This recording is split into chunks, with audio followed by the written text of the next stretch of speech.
Get ready to master your life and achieve your dreams with Lifestyle Mastery, the show that will transform the way you think about personal development, business, and entrepreneurship, and explores the fascinating world of self-improvement with the guidance of the renowned expert, Dr. Sheila Smith.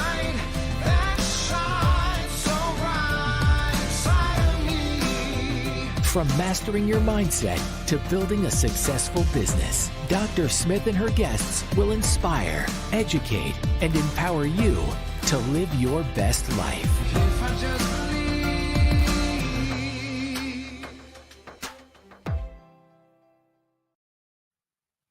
Welcome to Lifestyle Mastery. I am your host, Dr. Sheila Smith, the founder of Grandmas in Business. Today, we are doing a local television show that is in the Oklahoma City area. So I would love to introduce you to the Executive Director, Anita G. Arnold. She is a native Oklahoman.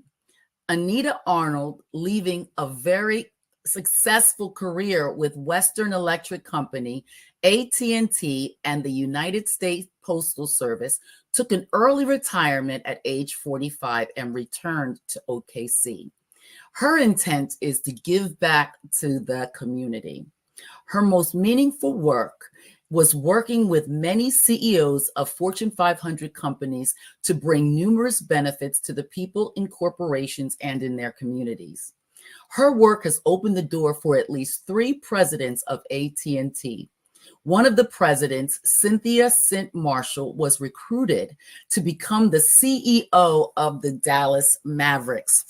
This is so exciting because I'm going to read a tad bit of the press release.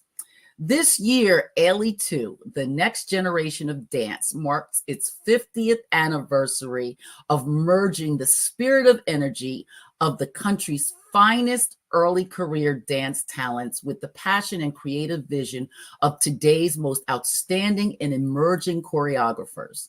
Founded by Alvin Ailey in 1974, this universally renowned company embodies its pioneering mission to establish an extended cultural community that provides dance, performances, training, and community programs for all people. Yes, we are having Alvin Ailey Dance Production 2 in Oklahoma, and I'm excited to have the Executive Director, Anita Arnold. Welcome to Lifestyle Mastery. Thank you. I'm just excited to be here to spread the good news about Ailey II, Black Incorporated, and our programs and projects that we do in the community.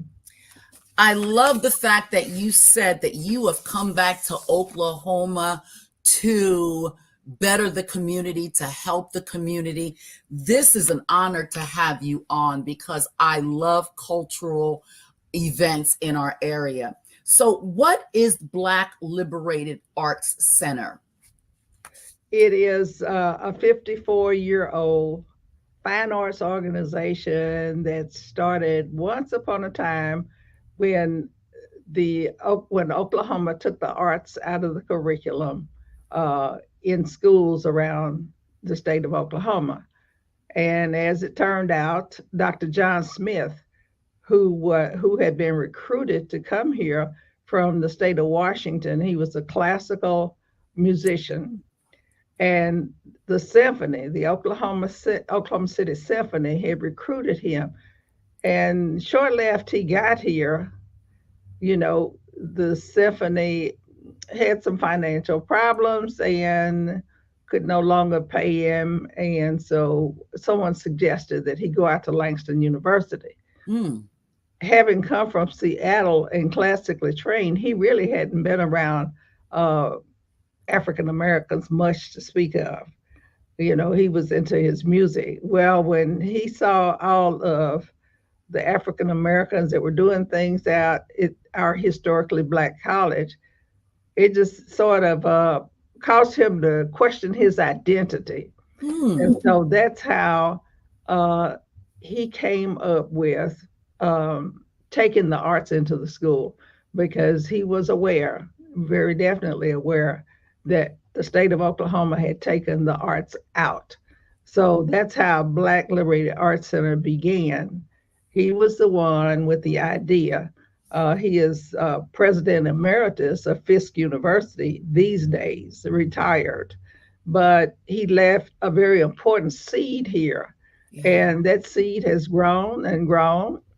And so here we are today with Black Liberated Arts Center providing not only uh, arts education, but also history, because Oklahoma has a great, rich African American history that's unique in this country.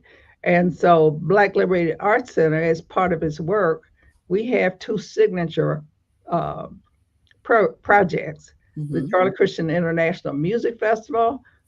Charlie Christian grew up here in Oklahoma City as a boy and went on to become the first to put the music and the electric guitar together. Nobody knew how to play the electric guitar when it came out. He certainly didn't invent it. A lot of people thought he did, but he had experimented at Douglas High School. See, that's part of the rich history. He went to school at Douglas, and he was a beneficiary of the teachings of Zelia N. Page Bro, who was daughter of the first president of Langston University. And she was rather bright because she wrote all of the curriculum, the music curriculum for Langston University at the age of 16. Wow. So that's part of, that rich history. But Charlie Christian basically, his legacy has put us on the map. And then the other legacy or signature product that we have is our partnership with the John F. Kennedy Center for the Performing Arts in Washington, D.C. Blac was the first organization to bring the Kennedy Center here in the education program. We have been in that partnership now for almost 30 years. And they know us well because of all of these wonderful things about our state. And that was where I first saw Alvin Ailey dance, his dance group that's in Washington, D.C. And it turned out that the executive director at that time of the Kennedy Center was great at raising funds. And he tells the story of how when he first met Alvin Ailey's company, they didn't even have enough money to buy toe shoes. And he got busy. Michael Kaiser, that's his name, he was the chairman of the board of the Kennedy Center when we first joined. He talked about how he raised that money. He established a great reputation at fundraising for the arts. And as a matter of fact, the Royal Ballet of London was in the same predicament that Alvin Ailey was in. They didn't have any money. So he put them on the map by raising multi-millions of dollars for both of these organizations. And Alvin Ailey was a beneficiary of that. Michael is excellent at spotting extraordinary talent. And that's what Alvin Ailey has created. He's deceased now. There's a movie out about his life, and it's just simply called Ailey. I saw it. It came to Oklahoma, and we understood that, through that movie that he was raised by a single mom in the South. And she was supportive of him pursuing his dream once he discovered that he wanted to dance. And so on one occasion, I was at the Kennedy Center annual meeting, and I went to see Alvin Ailey performance. And I could not believe it. I was really just taking over the audience, because he was doing the Ailey, the big company, the master company, which we can't afford, was doing a suite called the Jay McShann suite. And Jay McShann is straight out of Oklahoma. We woke up Oklahoma, and it was the dance. I mean, they had Jay McShann down. I was so excited. I kept telling people all around me, he's from Oklahoma. He's from Oklahoma. Jay McShann is from Oklahoma, and Alvin Ailey is dancing. His company is dancing and doing the Jay McShann suite. And I had to write the chairman of the board to tell about my excitement of seeing Oklahoma showcase in Washington, D.C. at that performance. It's the nation's performing arts center, and that's who we're connected with. And so that's how I came to know about Alvin Ailey and his mighty works. And so we're just fortunate here in Oklahoma, Black Liberated Arts Center. You know, we've been around and struggling, but we've kept the lights on. We haven't done anything like go out of business and then come up with another name. No, we've never had that experience before, and we don't intend to. But nevertheless, when I sat down here as executive director, having been a real estate broker when I first came back here, the first thing I wanted to do was to present Alvin Ailey. And when I couldn't afford the big company, because the big company has to stay 2 to 3, maybe 4 weeks in a city when they perform, and it's very expensive. But Alvin Ailey was very bright, and the idea of him coming into communities and having another dance company that was affordable to fine arts is just a little sample of his brilliance. That's all I'm going to say about it. And they are just as magnificent. Ailey II is just as magnificent as the big company. That's what I wanted to ask you. What is so special about Ailey II? The fact that as a young man, a very young man, he got interested and pursued his dream. Okay. And that dream was, you know, definitely supported by his mother, a single parent raising him. And that's rather unusual, but he's known. I mean, his work is known all over the planet, to tell the truth. And so he's still living. I mean, his work is living. It represents him, but he's been gone from us for, you know, quite a while. But the fact that he rose to the top, pursuing his dream, and communities and families caught his vision and his spirit, and it shows in the dance. I mean, it's like no other dance. And we've done other dance companies. He's the master. I mean, you cannot get any finer than that. I agree. Worldwide.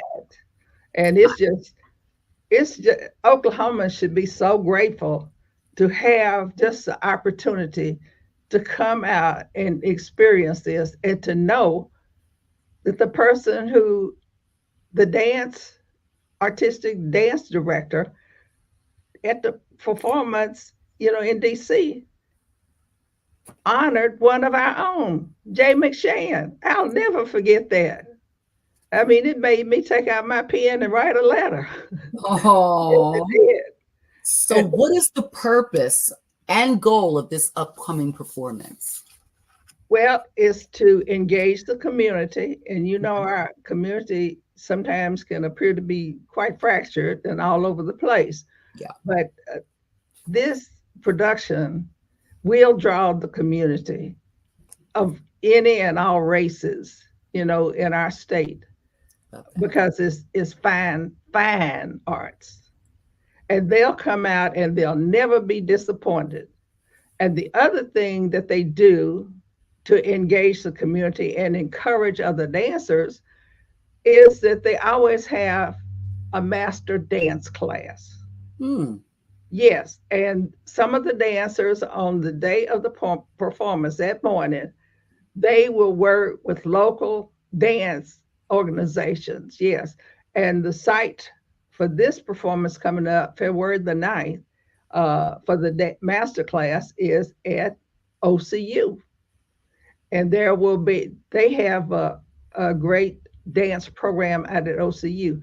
And others who would like to join in, other dancers, can call us here at 405 524-3800, and we can give you the information on exactly what time.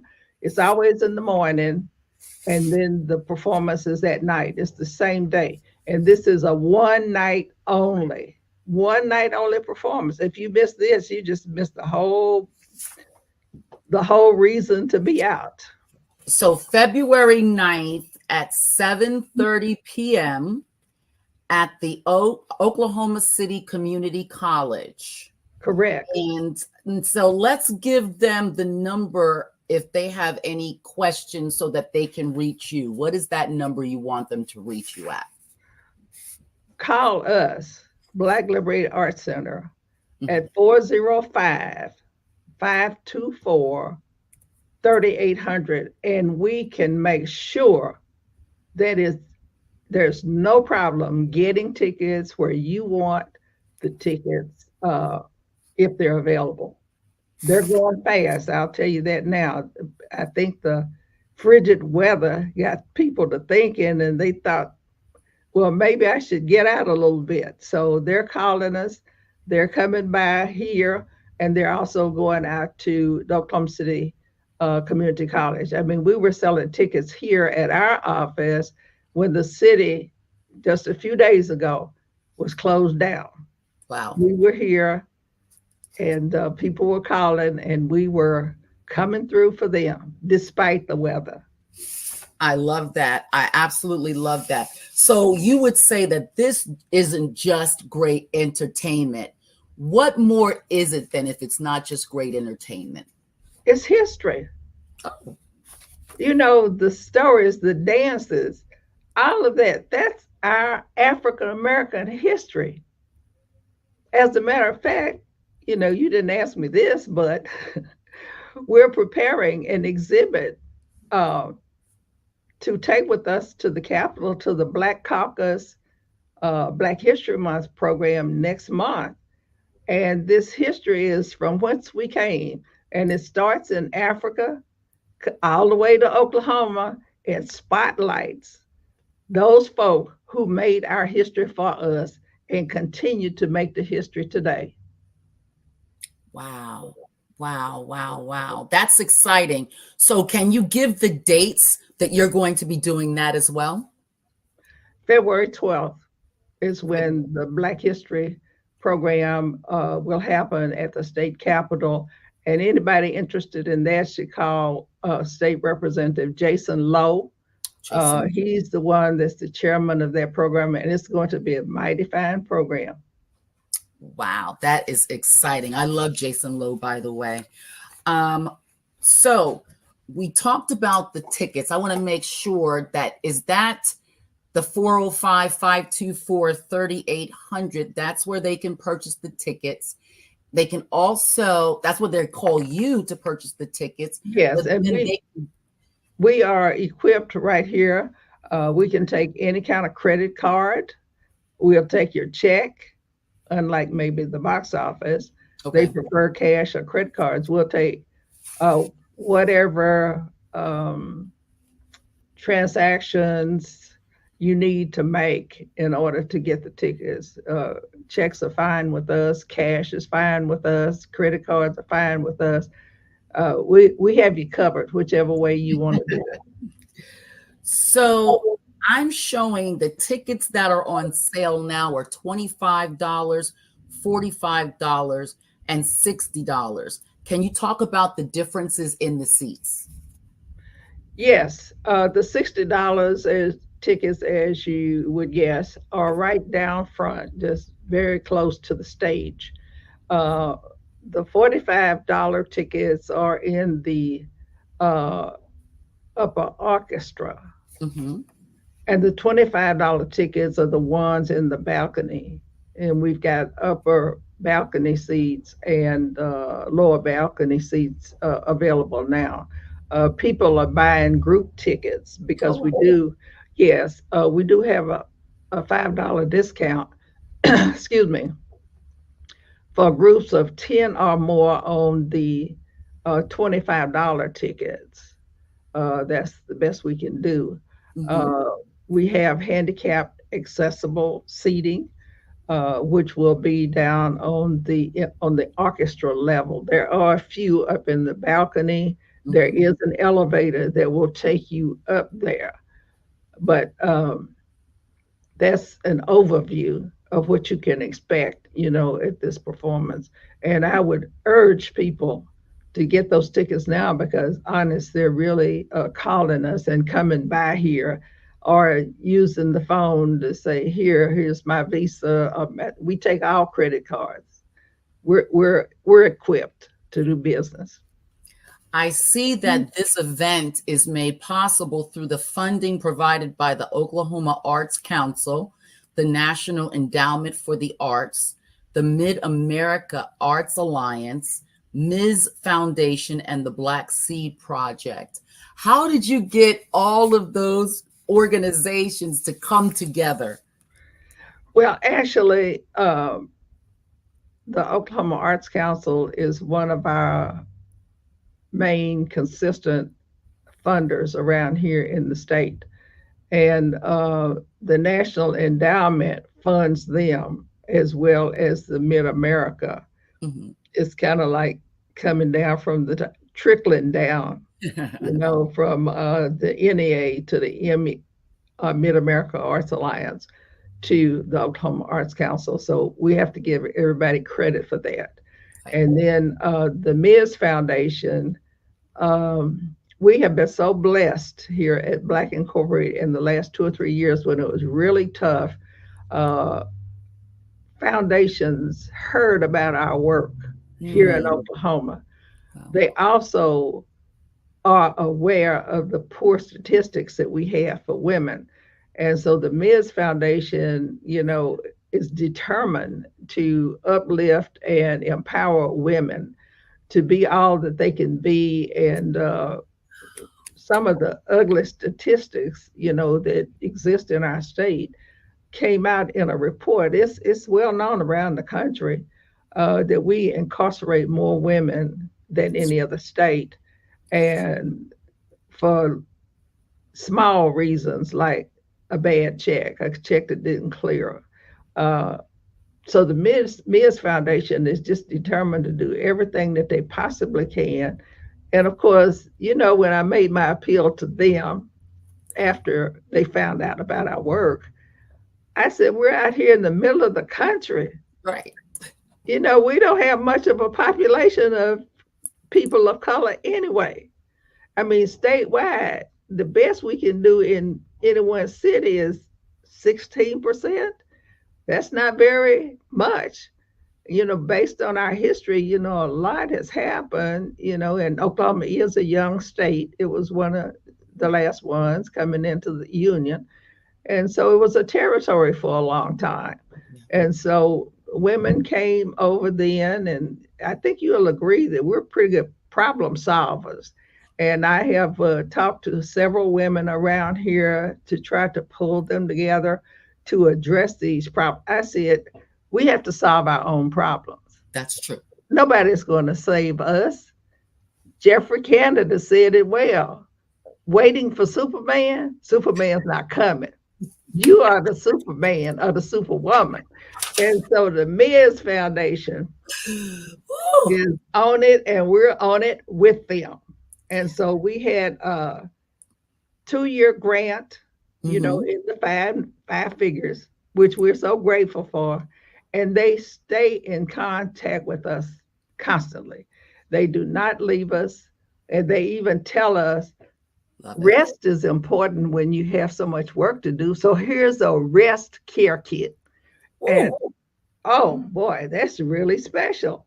So we get special treatment. They realize that soldiers on the battlefield and sheroes and warriors who are fighting the battle need some downtime. And they make it so good. It's all natural products that they use, and they smell so good.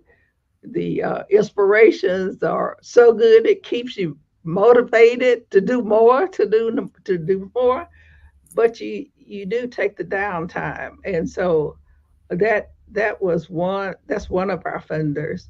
And the Black Seed Project, that started in New York City. See, we have reached all the way to New York City, and I'm glad about it. Uh, but a group of theater people in Brooklyn decided that if we don't do something about Black theater, it'll be like the dinosaur, our history. They believe, and I do too, that our history is best preserved and presented through the theater. That's right. You know, look no further than Viola Davis and people like that who are associated with the Black Seed, by the way. Stacey Abrams, she's associated with the Black Seed. So they talked to some big foundations up there, like the Andrew Mellon Foundation, like the Ford Foundation, and convinced them that if you don't help save theater in America, Black theater in America, we'll be a dinosaur. I had been told that years ago when I first sat down as executive director. There was a big meeting down in San Antonio, and they told us, if you don't start running your nonprofit like it's a business, that's right, you will be extinct. You will no longer exist. And I will tell you that Black Liberated Arts Center, we're the only organization of this kind in the country, maybe in the world, but in the country for sure. I've got the goods on that. I know the statistics on that. And there have been other companies that, you know, have started out, but they're no longer with us. But we're still here. And every time somebody comes from, say, Detroit, from the East Coast, and they said, well, Anita, Black Incorporated stands alone. You're doing a good job. And guess what? We're headed for perpetuity. We found out that we don't have to keep renewing our certificate of incorporation. We can do it once and say, going into perpetuity. It never expires. And so we're building, you know, the infrastructure so that the organization can be sustained on into the future. I'm not having anybody have my work done in vain. That's working in vain. You got to leave something. And so we will leave a lot. And you can see some of the artwork and pictures on the wall. We've got some rare items in our collection. So can people come to your location to see the artwork on the wall? Yes, there have been tours that have come through here. In fact, I was contacted from New York City again. There's a touring company, and there are people of color in other parts of the country who want to come here because of this history that they're just finding out. Of course, you know, for the last several years, Greenwood has been getting, you know, a lot of attention nationwide. Not that we're piggybacking onto that, because these tours where people want to come, they've been doing that for a long time. And we used to do it, about 20 years ago, to tell the truth. I found out that there were women of color who played bridge, and they have bridge tournaments around the country, and they travel by bus to these bridge tournaments. And I got a phone call. You know, the city really wasn't providing that kind of service, but they would say, well, call Black Incorporated, because they said, we know about the memorial, you know, the Oklahoma City National Memorial. We know about, you know, the botanical gardens, or, you know, the beautiful sites downtown. They said, but we want to know our Black history. And I understand you have great Black history. So they called, and we would create a tour for them. And they would get to go into Northeast Oklahoma City, where African Americans 20 years ago were mostly living. And so we would take them down on 2nd Street, the Deep Deuce area. We would take them and show them Edwards Edition. You know, Mr. Edwards was certainly a man of color, and he built that whole addition over there. He and Roscoe Dungy went to Washington, D.C. to talk to the president of the United States to get FHA loans and VA loans, for people of color. So they want to hear all of that. And I've taken them by some of the grand houses from way back then. Like, for example, the city purchased not too long ago what we call the Luster Mansion, which started out as the Lyons Mansion. Sidney Lyons built the first brick house in Oklahoma City, and it was down there. And it's called the Luster Mansion today. And the city paid almost $1 million for that property, even though, it sits right there on 3rd Street, right up from the Deep Deuce area. And see, today, evolving, I guess that's what you call that. Mm-hmm. But we have to keep our history, even though evolution is taking place. But Deep Deuce doesn't look like it did in the day. Everything was down on Deep Deuce because we were kind of contained to a 1 or 2 block area, and you didn't go west toward downtown. And so there are stories, and I've written a couple of books. One of them, Oklahoma City's African American Education, is a book that tells some of the stories of that rich history. And then the first book that I wrote, I wrote books before that, but they were self-published. These are nationally distributed throughout the country. You don't be surprised if you see it at the National Museum of History and Culture, the African American Museum there. Yes, it's available in gift stores and Barnes and Nobles, wherever. So I think I've done a fairly decent job at preserving the history, and we're still preserving the history, so we have a great history and we're proud of it, and everybody else should be proud of it. I am proud of it because, to be quite honest with you, when I came to Oklahoma, I did not know that there were Black people in Oklahoma. So I was quite pleasantly surprised, I'd say, when I would meet, and not just, how can I say this nicely? The caliber, I would say, of people that I met was far superior than I ever would have expected. So I want to say, Miss Anita Arnold, you can reach her once again at 405-524-3800.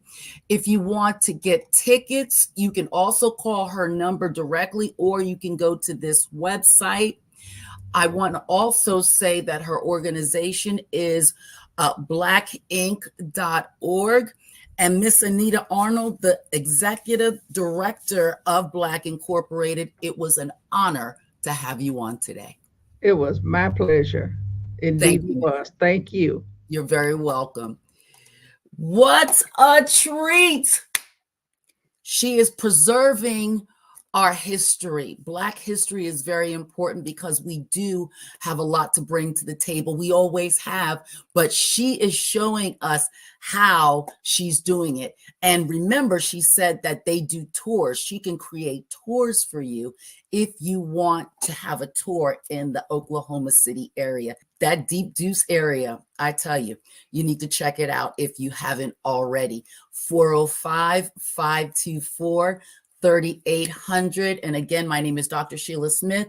You have been on Lifestyle Mastery, and we will see you this time next week. Thank you.